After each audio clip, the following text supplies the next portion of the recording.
Right. Okay, hello everyone, welcome back, welcome to the channel CV Kadda. ఇవాళ మన సెషన్లో 22 December 2025కి సంబంధించి డైలీ కరెంట్ అఫైర్స్ డిస్కస్ చేద్దాం. Before entering into our session, last సెషన్లో మీరు డిస్ప్లే మీరు ఇచ్చినటువంటి కమెంట్స్ దాని గురించి ఇక్కడ డిస్ప్లే చేద్దాం. Srividya Reddy Sankhyapalli and one other person has also commented మన Statue of Unity, Sardar Vallabhbhai Patel గారి statue, it is not across Sabarmati river, Narmada river. You have commented. Yes, నేను యాక్చువల్లీ అది కాపీ చేశాను బట్ ఇక్కడ పేస్ట్ చేయడం మర్చిపోయాను. Yes, that's correct. Out of 3 Ethiopia, ఇంకొకటి నిన్న ఆల్రెడీ మనం చెప్పుకున్నాం ఒమన్ అని చెప్పేసి, ఇంకొకటి జోర్డాన్, ఇంకొకటి వచ్చేసి ఇథియోపియా. ఈ 3 దేశాలను విజిట్ చేశారు. Between India and US agreement in defence like Apache helicopters will have been okay. ఇది ఉంది ఆల్రెడీ. కాకపోతే రీసెంట్గా మన భారతదేశం యుఎస్ గవర్నమెంట్ నుంచి ఒక ఎంఓయూని సైన్ చేసుకుంది ఒక బిజినెస్ డీల్లో. That is gas connection, gas సరఫరా కోసం అని చెప్పేసి డీల్ని సైన్ చేసుకుంది. ఇది for the first time gas sector ఈ రంగంలో మనం యుఎస్ నుంచి సైన్ చేయడం అనేది this is for the first time. జనరల్గా అయితే మిడిల్ ఈస్ట్ కంట్రీస్ నుంచి, రష్యా నుంచి మనం గ్యాస్ని పైప్ లైన్ కనెక్షన్ ద్వారా మనం ఇంపోర్ట్ చేసుకుంటాం. కానీ మొట్టమొదటిసారి యుఎస్ నుంచి ఇంపోర్ట్ చేసుకున్నాం. This is in news. That is the one I have asked exactly. Okay, Taiwan capital city Taipei and the currency is Taiwanese dollar. 2024 Paris Olympics లో Manu Bhaker won 2 bronze medals. Yes, out of 2, 1 is individual category, other is mixed doubles. Very good. Airtel founder Sunil Bharati Mittal. International Kite Festival name, yes, Uttarayan is the name of International Kite Festival that held every year. ఎక్కడ conduct చేస్తారు అని అంటే Ahmedabad, Gujarat. Telangana deputy CM వచ్చేసి Bhatti Vikramarka, governor వచ్చేసి బిష్ణుదేవ్ శర్మ.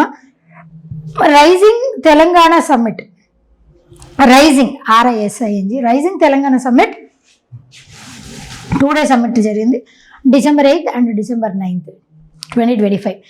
దీంట్లో కేవలం business leaders మాత్రమే కాకుండా స్పోర్ట్స్ నుంచి, అదేవిధంగా మీడియా రంగం నుంచి కూడా డిఫరెంట్ పర్సనాలిటీస్ని రప్పించి వాళ్ళందరితో, అంటే అన్ని రంగాలలో కలెక్టివ్ గ్రోత్ని చూడడం కోసం అని చెప్పేసి దాన్ని కండక్ట్ చేశారు. Right, next see the first one. President Droupadi Murmu grants assent to Shanti bill.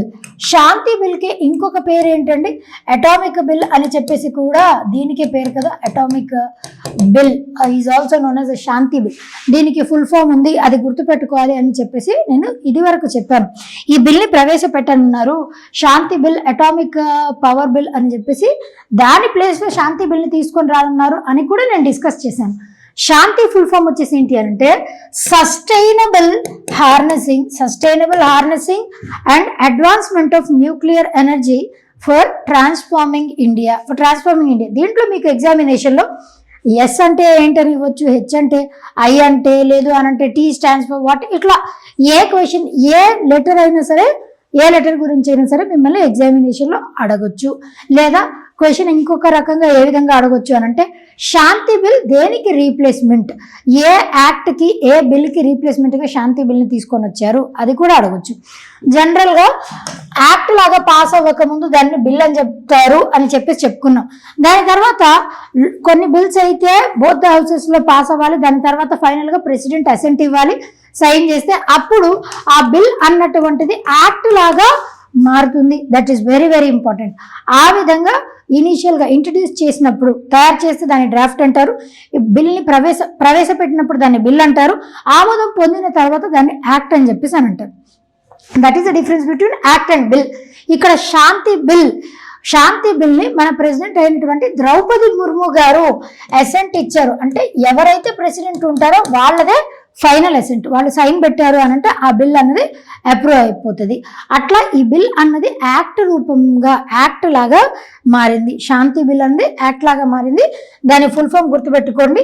దేన్ని రీప్లేస్ చేస్తూ శాంతి బిల్ అన్నటువంటి దాన్ని ఇంట్రడ్యూస్ చేశారు అని అంటే Shanti bill repealed atomic energy act of 1962 and civil liability for nuclear damage act 2010.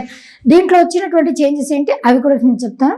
Initial మీరు గుర్తుపెట్టుకోవాల్సింది ఈ ఇయర్ ఇవ్వచ్చు, లేదు అని అంటే ఈ యాక్ట్ ఇచ్చేసి అట్లా మీకు చూస్ ద కరెక్ట్ ఆన్సర్. చాయిస్లో ఏదైనా క్వశ్చన్ లాగా అడిగే అవకాశం ఉంది. Atomic energy act of 1962 and civil liability for nuclear damage act 2010 దీనిని రిపీల్ చేస్తూ శాంతి బిల్ని ఇంట్రడ్యూస్ చేశారు. అంటే దాన్ని రిపీల్ అంటే ఏంటి, దాని ప్లేస్లో అంటే దాన్ని తీసేసి రిమూవ్ చేసేసి దీన్ని ఇంట్రడ్యూస్ చేశారు అని అర్థం. అయితే ఇదివరకు గవర్నమెంట్ ఆఫ్ ఇండియా ప్రైవేట్ సెక్టార్స్కి అంత ఫ్రీ హ్యాండ్ ఉండేది కాదు, కానీ ఇప్పుడు ప్రైవేట్ పార్ట్నర్స్ వీళ్ళకి కూడా ఫ్రీ హ్యాండ్ని అందజేశారు. ప్రైవేట్ పార్ట్నర్స్కి కూడా ఫ్రీ హ్యాండ్ ఇచ్చారనమాట. అంటే వాళ్ళు కూడా దీంట్లో భాగస్వామ్యం తీసుకునే అవకాశం ఉంది. గవర్నమెంట్ ఆఫ్ ఇండియా మాత్రమే కాకుండా ప్రైవేటీకరణ అంటే కంప్లీట్గా వాళ్ళ హ్యాండ్స్లోకి కాదు, ప్రైవేటైజేషన్ వాళ్ళు కూడా దీంట్లో పార్ట్నర్స్ లాగా యాక్ట్ చేయొచ్చు, ఇన్వెస్ట్ చేసి పార్ట్నర్స్ లాగా యాక్ట్ చేయొచ్చు. అట్లా ప్రైవేట్ పార్ట్నర్షిప్ అన్నది మొట్టమొదటిసారి దీంట్లో గ్రాంట్ చేయటం అన్నది విశేషం. See the law enables private companies and joint ventures to build own and operate and decommission nuclear power plants under a licence from the government licence ప్లేస్లో వీళ్ళు ఓన్ చేసుకోవచ్చు, లేదంటే వీళ్ళు కొత్తగా స్టార్ట్ చేయొచ్చు, లేదా వీళ్ళు లీడ్ చేయొచ్చు. అంటే ప్రైవేట్ ఎంటిటీస్కి పెద్దపీట వేసింది అని చెప్పేసి ఈ బిల్ ద్వారా వాళ్ళకి పెద్దపీట వేసింది అనమాట.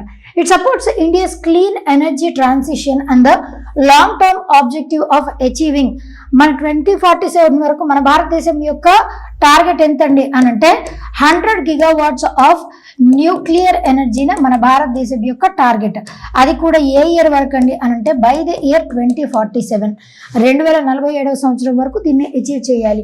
ఎందుకు వై ఓన్లీ 2047?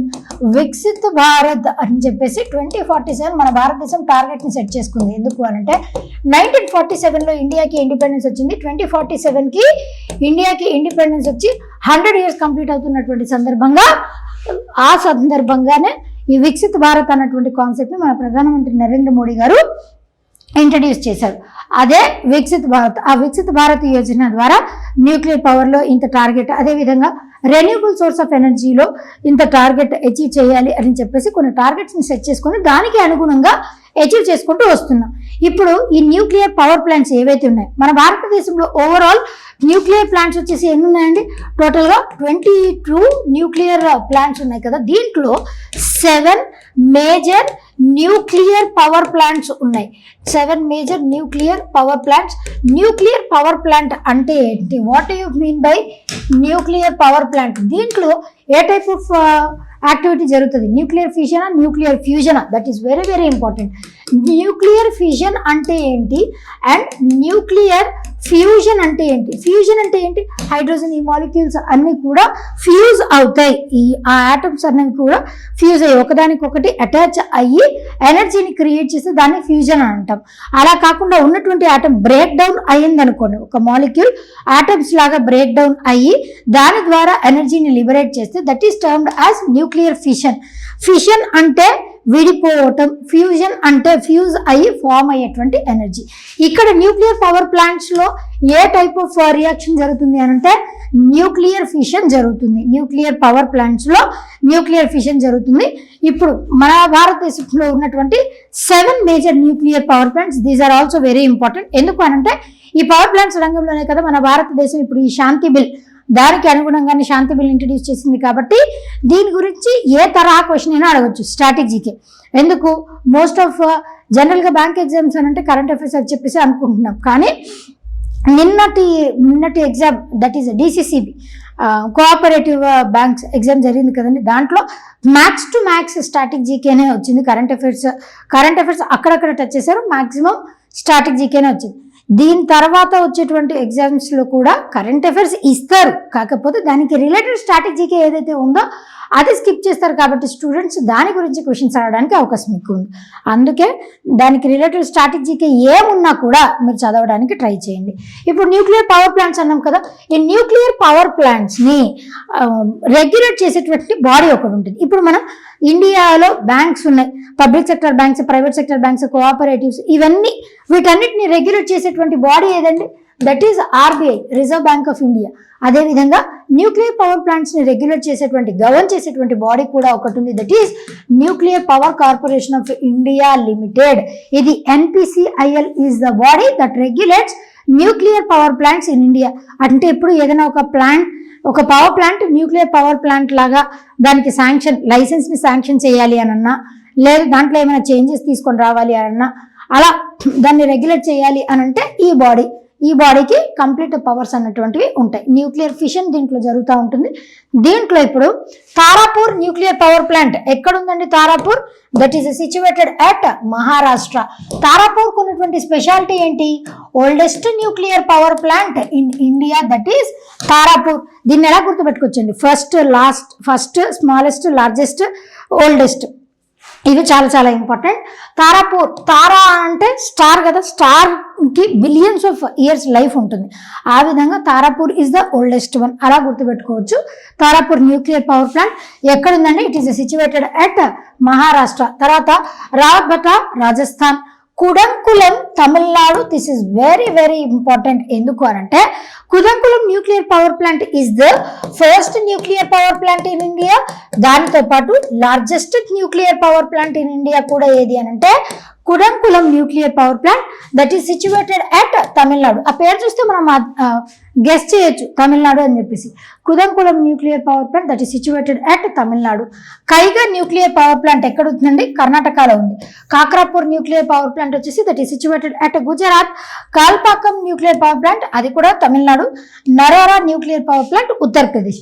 ఇప్పుడు మనం ఫస్ట్ చెప్పుకున్నాం, లార్జెస్ట్ చెప్పుకున్నాం, ఓల్డెస్ట్ న్యూక్లియర్ పవర్ ప్లాంట్స్ గురించి డిస్కస్ చేసుకున్నాం. What is the smallest nuclear power plant in India? అంటే ఏరియా వైజ్ లేదా దాని పవర్ సప్లై వైజ్. ఇప్పుడు మనం న్యూక్లియర్ ఫిషన్ ఆ యాక్టివిటీ ద్వారా న్యూక్లియర్ పవర్ని ఉత్పత్తి చేయరు. జనరల్గా మనం థర్మల్ ఎనర్జీను, లేదు అనంటే హైడ్రో ఎలక్ట్రిక్ పవర్ను, లేదు అనంటే సమ్ రెన్యూబుల్ సోర్సెస్ ఆఫ్ ఎనర్జీని, ఇట్లాంటి వీటన్నిటిని యూజ్ చేస్తాం. That is different to that of nuclear energy.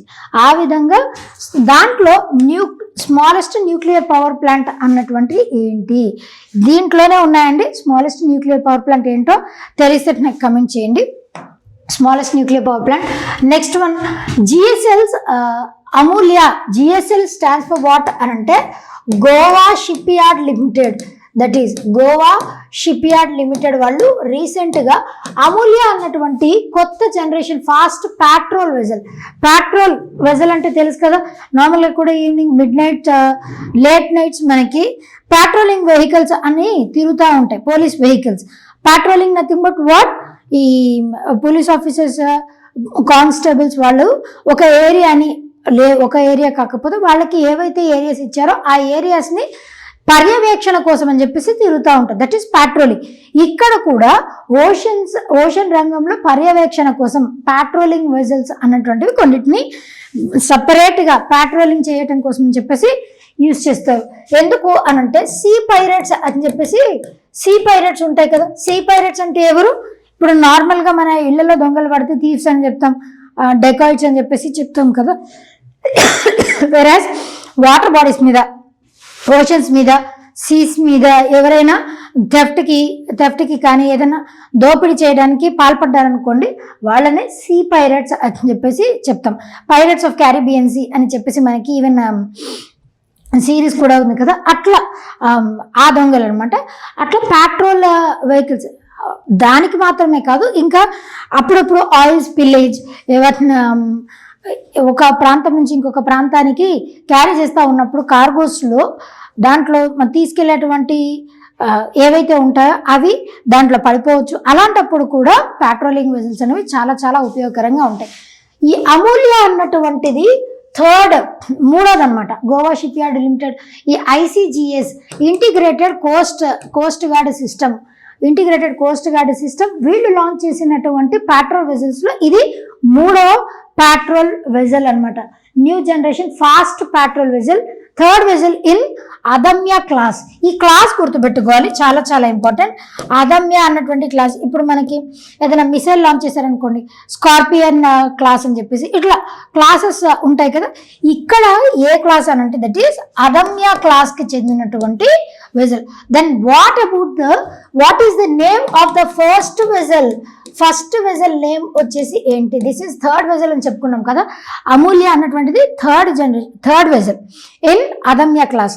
అయితే ఫస్ట్ సెకండ్ వెజల్స్ వచ్చేసి ఏంటి తెలిస్తే నాకు కమెంట్ చేయండి. For the Indian coast guard design for rapid response. ఎక్కడైనా ఏదైనా జరిగిందనుకోండి ఇమ్మీడియట్గా రెస్పాండ్ అవ్వడం మాత్రమే కాదు, దాన్ని క్లియర్ చేయడానికి కూడా మ్యారిటైమ్ ఆపరేషన్స్. దీనిని ఎక్కడ లాంచ్ చేశారు, ఎక్కడ అన్వైల్ చేశారు దీనిని అని అంటే గోవాలో అన్వైల్ చేశారు. దీన్ని డెవలప్ చేసినటువంటి వాళ్ళు ఎవరు? Goa ship yard limited. పేరు అమూల్యమైనది అని చెప్పేసి చెప్తాం కదా, దాని లిటరల్ మీనింగ్ కూడా అవుతుంది తెలుగులో. చాలా చాలా ప్రెషియస్ అని అర్థం. Next PFRDA regulations 2025. What you mean by PFRDA? Full form వచ్చేసి ఏంటంటే provident fund regulatory development authority of India. PFRDA regulations NPSలో రెగ్యులేషన్స్ని తీసుకొని వచ్చారు. NPS అంటే national pension system, that is NPA, national pension system. దీన్ని ఏ ఇయర్లో ఇంట్రడ్యూస్ చేశారండి? NPS అన్నటువంటి దాన్ని 2004లో ఇంట్రడ్యూస్ చేశారు. NPS కాకుండా NPSకి ఇంకొక సిస్టమ్ని కూడా తీసుకొని వచ్చారు, పెన్షన్ సిస్టమ్ అని చెప్పేసి. What is the name of that which replaces NPS? అది తెలిస్తే నాకు కమెంట్ చేయండి. అది కూడా చాలా చాలా ఇంపార్టెంట్. అంటే ఇప్పుడు సెంట్రల్ గవర్నమెంట్ ఎంప్లాయీస్ కానీ స్టేట్ గవర్నమెంట్ ఎంప్లాయీస్ కానీ వాళ్ళు ఎయిదర్ ఆల్రెడీ NPS కంటిన్యూ అవుతున్న వాళ్ళు NPS కంటిన్యూ చేసుకోవచ్చు. లేదు అని అంటే దాని తర్వాత తీసుకొని వచ్చినటువంటి ఈ యూనిఫైడ్ పెన్షన్ సిస్టమ్ ఏదైతే ఉందో దాన్నైనా సరే వాళ్ళు కంటిన్యూ చేసుకోవచ్చు, ఏదైనా షిఫ్ట్ అవ్వచ్చు. ఒకసారి NPS కాకుండా దాంట్లోకి షిఫ్ట్ అయ్యారని అనుకోండి, అప్పుడు దాన్నే కంటిన్యూ చేసుకోవాలి, మరలా రివర్ట్ అవ్వటానికి ఉండదు. దీనికి ఉండే కాన్స్ దీనికి ఉన్నాయి, దానికి ఉండేటువంటి కాన్స్ దానికి ఉన్నాయి. కాబట్టి చూసి మనకి ఏది ఫిట్ అవుతుందో దాన్ని సెలెక్ట్ చేసుకుంటే బెటర్. అయితే ఈ నేషనల్ పెన్షన్ సిస్టమ్ అనేది 2004 సంవత్సరంలో ఇంట్రడ్యూస్ చేశారు. దాంట్లో భాగంగా ఇప్పుడు స్టేట్ గవర్నమెంట్ ఎంప్లాయీస్ అదేవిధంగా సెంట్రల్ గవర్నమెంట్ ఎంప్లాయీస్ ఉంటారు. వాళ్ళ శాలరీలో నుంచి కొంత పార్ట్ని తీసుకొని వాళ్ళు సేవ్ చేసుకోవడం యాన్యుటీ అని చెప్పేసి చెప్తాం. యాన్యుటీ అంటే ఏంటి అని అంటే సంవత్సరానికి పర్ ఇయర్ నేను ఇంత పే చేస్తాను, నాకు వచ్చేటువంటి శాలరీలో సంవత్సరానికి ఇంత పే చేస్తానని చెప్పేసి చేయొచ్చు. గవర్నమెంట్ ఆఫ్ ఇండియాకి పే చేస్తే దాని ద్వారా అక్రూ అయినటువంటి ఇంట్రెస్ట్ ఏదైతే ఉంటుందో ఆ ఇంట్రెస్ట్ని ఏం చేస్తారంటే లంసమ్ అమౌంట్, ఒక అమౌంట్ అయిన తర్వాత మనకి పే చేస్తూ ఉంటారు. ఈ నేషనల్ పెన్షన్ సిస్టమ్కి ఎవరెవరు ఎలిజిబుల్ అని అంటే 18 నుంచి 70 సంవత్సరాల వయసు ఉన్నటువంటి వాళ్ళందరూ కూడా, ఎవరైతే జాబ్ చేస్తున్నటువంటి వాళ్ళు ఉంటారో వాళ్ళందరూ కూడా దీనికి అప్లై చేసుకోవడానికి ఎలిజిబులే. ప్రైవేట్ ఎంప్లాయీస్ కూడా అంటే సర్టెన్ బ్రాకెట్ ఉంటుంది, వాళ్ళందరూ కూడా దీన్ని అవైల్ చేసుకోవచ్చు.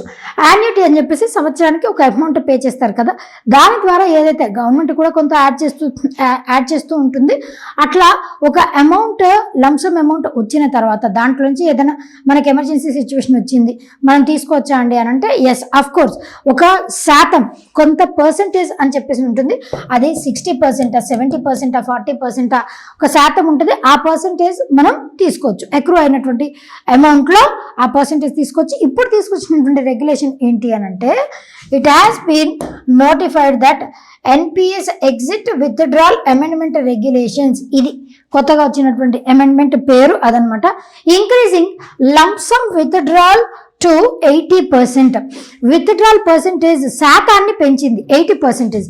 ఇది వరకు ఎంత శాతం ఉండేదండి అని అంటే ఇది వరకు కేవలం 70% మాత్రమే ఉండేది. ఇప్పుడు ఆ పర్సెంటేజ్ని 70% పర్సెంటేజ్ని 80%కి పెంచింది. 70 నుంచి 80%కి పెంచింది ఫర్ ఎవరికి? Non government subscribers and allowing exit డెఫర్మెంట్.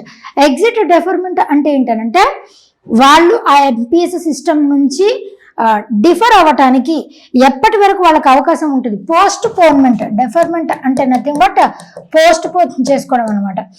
85 సంవత్సరాల వయసు వరకు వాళ్ళు పోస్ట్ పోన్ చేసుకోవచ్చు. ఇది వరకు 70 సంవత్సరాల వరకు మాత్రమే ఉంటుంది. ఇప్పుడు దాన్ని 85 ఇయర్స్ వరకు ఇంక్రీజ్ చేశారు. Significantly enhancing liquidity and flexibility. ఆ ఏజ్ వరకు కూడా వాళ్ళు పోస్ట్ పోన్ చేసుకోవడానికి ఆపడానికి అవకాశం ఉంది. నాన్ గవర్నమెంట్ సబ్స్క్రైబర్స్కి అయితే up to 80% lump sum amount withdraw చేసుకోవచ్చు. Mandatory annuity reduced to 20%. Annuity ఇది వరకు 40% పే చేయాల్సి ఉండేది, ఇప్పుడు 20%కి తగ్గించారు. అర్లియర్ అర్లియర్ 40%, ఇప్పుడు దాన్ని ఎంతకి తగ్గించారు అని అంటే 20%కి తగ్గించారు. అదే గవర్నమెంట్ సబ్స్క్రైబర్స్ అయితే ఎగ్జిస్టింగ్ 60:40.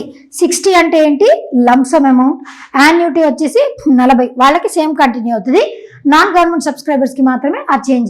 నాన్ గవర్నమెంట్ సబ్స్క్రైబర్స్ ఇప్పుడు ఫర్ ఎగ్జాంపుల్ వాళ్ళు ఎంత అమౌంట్ పే చేస్తున్నారు, వాళ్ళకి ఎంత అమౌంట్ విత్డ్రా చేసుకోవడానికి ఉంటుంది.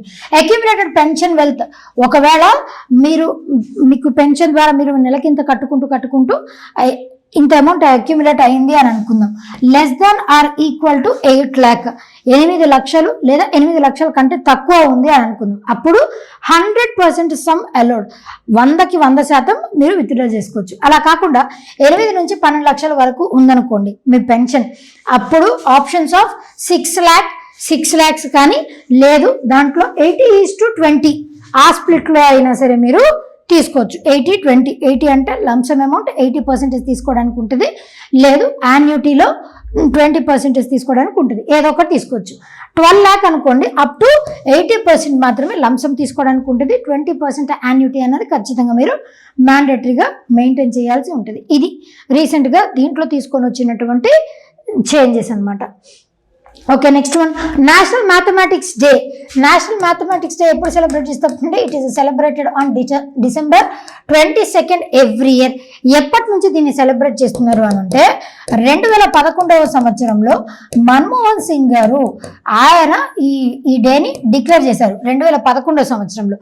ఏ ఇయర్ నుంచి first national mathematics day was celebrated in which year అని అంటే ఫస్ట్ నేషనల్ మ్యాథమెటిక్స్ డే వచ్చేసి 2012 సంవత్సరంలో దీనిని సెలబ్రేట్ చేశారు. అంటే ఇప్పుడు గ్లోబల్ లెవెల్లో మ్యాథమెటిక్స్ డే ఉందనుకోండి, దానికి థీమ్స్ ఉంటాయి. నేషనల్ లెవెల్లో మ్యాక్సిమం డేస్కి థీమ్స్ ఏమి ఉండవు. అయితే ఇక్కడ వరల్డ్ మ్యాథమెటిక్స్ డే ఎప్పుడు సెలబ్రేట్ చేస్తారు తెలిసినట్లయితే నాకు కమెంట్ చేయండి. వరల్డ్ మ్యాథమెటిక్స్ డేకే ఇంకొక పేరు ఏంటి అని అంటే పై డే అని కూడా పేరు. పై అంటే ఇలాగే ఏదో రాస్తారు 22/7 పై వాల్యూ. ఆ పై డే అన్న వరల్డ్ మ్యాథమెటిక్స్ డే అన్న both are same. World mathematics day ఎప్పుడు సెలబ్రేట్ చేస్తారు, ఏ డేనా సెలబ్రేట్ చేస్తారు? మార్చిలో సెలబ్రేట్ చేస్తారు. యాక్చువల్లీ డేట్ తెలిస్తే నాకు కమెంట్ చేయండి. నేషనల్ మ్యాథమెటిక్స్ డే ఎవరి పుట్టినరోజు సందర్భంగా నేషనల్ మ్యాథమెటిక్స్ డేని సెలబ్రేట్ చేస్తాము అని అంటే శ్రీనివాస రామానుజన్ గారి పుట్టినరోజు సందర్భంగా నేషనల్ మ్యాథమెటిక్స్ డేని సెలబ్రేట్ చేస్తాం ఎవ్రీ ఇయర్. ఎప్పుడు December 22. ఈయన 30sలోనే చనిపోయారు, చాలా టెండర్ ఏజ్కి చనిపోయారు. ఆయన బెడ్ రిడన్ అయ్యి హాస్పిటల్లో ఉన్నప్పుడు కూడా వాళ్ళ ఫ్రెండ్ ఒక అతను ఈయన కలవడానికి వస్తారు. చాలా ట్రాఫిక్ ఉంది, అసలు నా రాంగ్ వెహికల్ చూస్ చేసుకున్నాను నేను అని అంటే వెహికల్ నెంబర్ ఏంటి అని చెప్పేసి అడుగుతారు. అడిగి ఆయన చెప్తారనమాట. అప్పుడు this is the sum of 9 cube and 10 cube అని చెప్పేసి చెప్తారు. అప్పుడు కూడా అంత some 8 cube 9 cube 9 cube 10 cube ఈ రెండింటిని సమ్ చేస్తే వచ్చింది నీ నెంబర్, చాలా సిగ్నిఫికెన్స్ ఉంది దానికి, ఆ నెంబర్ని మిస్ చేసుకోవద్దు అని చెప్పి ఆయన డెత్ బెడ్ మీద కూడా మ్యాథమెటిక్స్ దాని గురించి ఎక్స్ప్లెయిన్ చేస్తూ ఉంటారనమాట. అట్లా ఈ డిజిటల్ సిస్టమ్ నెంబర్ సిస్టంలో is a familiar personality Srinivasa Ramanujan గారు. ఓకే రైట్, ఈయన పేరు మీద మూవీ కూడా వచ్చిందండి. The name of that movie is the man who knew infinity is the name of the movie. 2015 సంవత్సరంలో ఆయన పేరు మీద, ఆయన బయోగ్రఫీ మీద ఒక మూవీని చిత్రీకరించారు. ఆ సినిమా పేరే the man who knew infinity. ఇది కూడా చాలా ఇంపార్టెంట్. 2011 సంవత్సరంలో ఎవరు డిక్లేర్ చేశారు నేషనల్ మ్యాథమెటిక్స్ డేని అని అంటే ఇట్ ఈస్ మన్మోహన్ సింగ్ గారు. 2012 నుంచి దీన్ని సెలబ్రేట్ చేస్తూ వస్తున్నాం. ఈయన ఏ స్టేట్కి చెందిన వారు అంటే శ్రీనివాస రామానుజన్ గారు, తమిళనాడు స్టేట్. ఇంకొక ఇంపార్టెంట్ డే కూడా ఉంది, world meditation day. This is celebrated on December 21 every year. ఈ సంవత్సరం 2025 సెలబ్రేట్ చేయటం ఎన్నో ఎడిషన్ అని అంటే దిస్ ఈజ్ 2nd ఎడిషన్. ఇక్కడ క్వశ్చన్ ఏంటి అని అంటే వరల్డ్ మెడిటేషన్ డే అసలు ఏ ఇంటర్నేషనల్ ఆర్గనైజేషన్, ఏ ఇంటర్నేషనల్ సంస్థ దీన్ని సెలబ్రేట్ చేయాలి అని చెప్పేసి డిక్లేర్ చేసింది? అది తెలిస్తే నాకు కమెంట్ చేయండి. Right, next the last for today. PM Modi opens nature-themed terminal at Lokpriya Gopinath Bardoli Airport. ఇది వచ్చేసి ఎక్కడ ఉందండి? It is situated at Guwahati, అస్సాంలో ఇంటర్నేషనల్ ఎయిర్పోర్ట్ అనేది ఉంది. దాంట్లో ఒక టెర్మినల్ లోకప్రియ గోపీనాథ్ ఆయన పేరు మీద. ఆయన వచ్చేసి ఎవరు మనం చెప్పుకుందాం. గౌహతి అస్సాంలో ఉంది. ఒక టెర్మినల్ని అంటే ఎంటర్ అయ్యేది ఎగ్జిట్ అయ్యేది ఆ టెర్మినల్ ఉంటుంది కదా మనం ఎంట్రీ ఎగ్జిట్, ఆ టెర్మినల్ని ఎంటైర్గా బ్యాంబూతో కన్స్ట్రక్ట్ చేశారు. ఎన్ని కోట్ల రూపాయలు వెచ్చించారు అని అంటే 4000 crore రూపీస్ వెచ్చించి దీన్ని కన్స్ట్రక్ట్ చేశారు. మొట్టమొదటి సస్టైనబుల్ థీమ్, సస్టైనబిలిటీ గురించి మాట్లాడుకోవడమే తప్ప ఈ అంతర్జాతీయ స్థాయిలో కూడా దీన్ని ప్రవేశపెట్టడం అనేది this is for the first time it has happened. దీనితో పాటుగా గోపీనాథ్ బర్దౌలి అనేటువంటి వ్యక్తి ఎవరు, అస్సాం స్టేట్కి మొట్టమొదటి చీఫ్ మినిస్టర్గా పనిచేసినటువంటి వ్యక్తి. ఆయన 80 feet టాల్ స్టాట్యూ, 80 feet స్టాట్యూని కూడా ఇక్కడ ఎయిర్పోర్ట్ ప్రెమిసెస్లో అన్వైల్ చేశారనమాట. New terminal draws inspiration from Assam's biodiversity and cultural heritage. అస్సాంలో ఒక ఫెస్టివల్ చాలా చాలా ఇంపార్టెంట్. ఆ ఫెస్టివల్ మాత్రమే కాదు, డాన్స్ కూడా అదే పేరుతో ఉన్నది. What is the name of that festival or dance? Assam capital city వచ్చేసి ఏంటండి, డిస్పూర్. అస్సాంకి ఇప్పుడు చీఫ్ మినిస్టర్గా ఎవరు పనిచేస్తున్నారు? Himanta Biswa Sarma is serving as the chief minister of Assam. అస్సాంలో 100 రైనోసిరాస్కి ఒక ఇంపార్టెంట్ నేషనల్ పార్క్ అన్నది ఉన్నది. 100 రైనోసిరాస్కి what is the name of that 100 rhinoceros? మన భారతదేశంలోనే గ్లోబల్ లెవెల్లో ఉన్నటువంటి 100 రైనోసిరాస్లో మన భారతదేశంలోనే 80% రిసైడ్ అయ్యి ఉన్నాయి. What is the name of that national park? అది కూడా నాకు తెలిస్తే కమెంట్ చేయండి. So this is all about today's session. Okay, will be meeting for tomorrow session, that is Tuesday. ఇంకా ఎవరైనా సబ్స్క్రైబ్ చేసుకోకపోతే do subscribe to our channel సివికడ్డా. దీనితో పాటు ఇంకా ఈ పీడిఎఫ్ కూడా మన టెలిగ్రామ్ ఛానల్లో ప్రొవైడ్ చేయబడతాయి. అక్కడ దాంట్లో కూడా జాయిన్ అయ్యి మీరు పీడిఎఫ్స్ని కూడా డౌన్లోడ్ చేసుకోవచ్చు. Until then keep watching, keep learning and thank you so much.